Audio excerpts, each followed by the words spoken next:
कुंभ मेले में हुई भगदड़ में हुए हादसे में बोले उत्तर प्रदेश के कैबिनेट मंत्री संजय निषाद, यह दुखद घटना है। माननीय मुख्यमंत्री जी स्वयं संज्ञान ली है।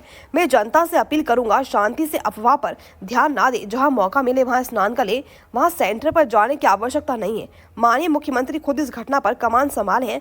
आंकड़े नहीं जारी होने के कारण प्रश्न पर बोले मंत्री संजय निषाद, देखिए इतना बड़ा प्रबंधन है, इससे ज्यादा बड़ी भीड़ दुनिया में कहीं नहीं होती होगी। इतने बड़े प्रबंधन में जो कुछ हुआ है वह हम लोग उससे दुखी हैं। समय पर सरकार जो भी आंकड़ा होगा उसे जारी करेगी। अखिलेश यादव के ट्वीट में सरकार को सुझाव को लेकर बोले मंत्री संजय निषाद, देखिए अच्छे सुझाव चाहे पक्ष के हो या विपक्ष के हो, उनको मिलजुल कर शासन में लागू करना चाहिए, लेकिन इस घड़ी में सब लोग मिलकर आगे घटना ना उसके लिए प्रयास करेंगे। विपक्ष के आरोप है कि वीआईपी व्यवस्था होने के कारण यह हादसा हुआ, पर निषाद बोले हैं कि 3 बजे रात को वीआईपी तो होता नहीं, जो भी है श्रद्धालु हैं और उनकी आस्था है, आस्था में यह घटना घटित हो गई है, इसलिए दुख हम में ही है। डॉक्टर संजय निषाद बोले कहीं ना कहीं कुछ ना कुछ जरूर हुआ होगा, अचानक कहीं ना कहीं गए होंगे, कहीं जाम हो गया होगा, इस वजह से कई लोग अफवाह फैला देते हैं।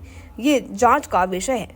अश्विनी गुप्ता की रिपोर्ट, हरदोई उत्तर प्रदेश थी। यहाँ पर क्या उद्देश्य है उसका और क्या इससे जो है आप संदेश दें? ये सहारनपुर से लेकर सोनभद्र तक 200 निषाद बाहुल कश्यप बाहुल सीटें हैं, जिसमें लगभग हम 70,000 से 1 लाख वोट में रहा है। संविधान में सबको अधिकार लिखा हुआ है, वोट देने का अधिकार, मानवाधिकार, लेकिन लोग कमज़ोर जो हैं उन्हें अवसर प्रदान करने का भी अधिकार है।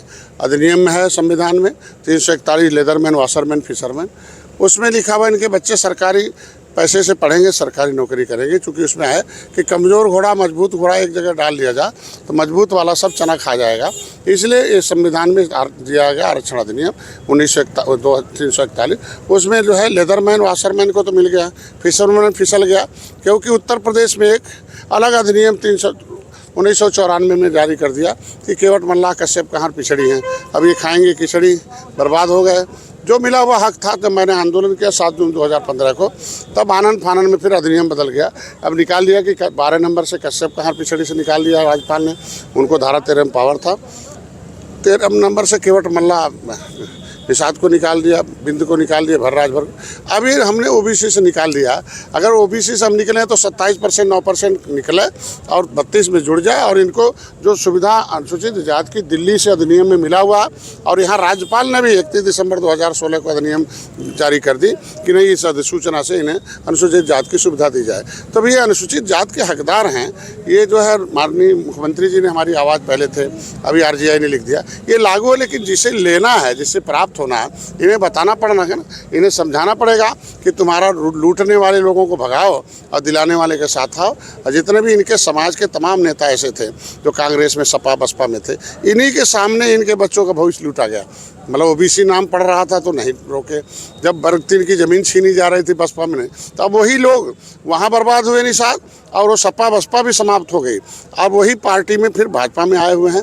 अब वही लोग हैं, समाज को तो बर्बाद कर ही रहे हैं, भाजपा को भी बर्बाद कर रहे हैं। 43 सीटें उन्हीं की वजह से हारे हैं। मैं चाहता हूँ कि इनकी समस्याओं का समाधान हो, हम फिर से 2027 में जीतें और फिर से मुख्यमंत्री बने। और ऐसे लोग जो छेदा करने वाले हैं, जो भरमाने वाले हैं, और सपा बसपा से आने वाले भाजपा, उन्हें हटाएं और फिर सत्ता में भाजपा फिर। आज इलाहाबाद में एक बड़ा हादसा हो गया महाकुंभ के दौरान, भगदड़ हुई, काफ़ी लोग मर गए हैं, क्या इस पे आप? दुखद घटना है और बहुत बड़ा, और माननीय मुख्यमंत्री जी खुद संज्ञान मिली है। मैं जनता से अपील करूंगा, शांति से अफवाहों पर ध्यान न दें, जहां मौका मिले वहीं स्नान कर लें, वहां सेंटर पर जाने की आवश्यकता नहीं। और इस घटना में दुखी हैं हम लोग, सारे लोग हताहत हैं। माननीय मुख्यमंत्री जी खुद